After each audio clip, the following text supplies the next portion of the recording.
After some time of figuring out, I have sorted the animation for the enemy. So, what would happen is this. When you collect the first key, he would go on to walking. He starts off in the idle and then goes to walking, and then he'll forever be on walking.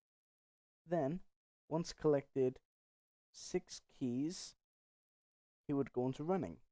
And what I had trouble with before was linking the flashlight script to work with it. But now, after some time figuring it out, we actually now have it set to where the flashlight is on him, it returns back to the walk, and then when he's looking away from the enemy, he goes back to running.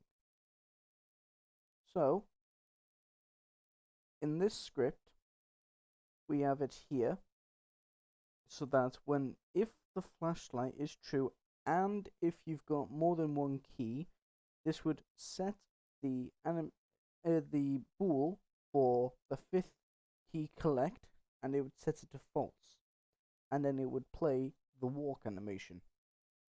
The else if would be if the light is not on him, and if you've got more than 6 keys, it would play the run animation. So now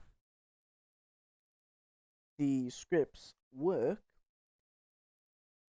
and if I head back to Unity, I will show you how it works and if it does work. So again, he starts off in the idle, and when you collect the first key, he goes on to walking. And then if you go on to the 6th key, he goes on to running. And he's forever running until you look at him and he goes back to walking now.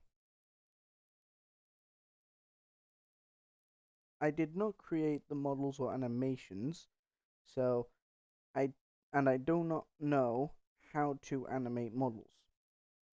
Meaning, we're just gonna have to deal with the fact that he will just jitter into the run animation and not, fade into a run animation. But the scripts work, and they work mighty fine. And that's the progress on the enemy, and I'd say that the enemy is pretty much complete. All I need to do now for this game is sort out the stamina meter for the player, and I also then need to relocate these locks and keys into their places so that each lock goes in the places of their gates.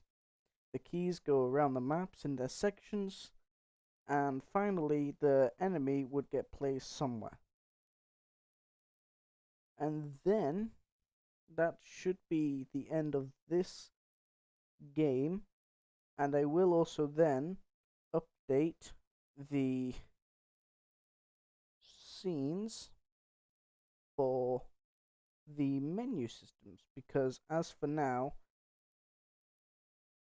this one's fine to keep if I maximize it.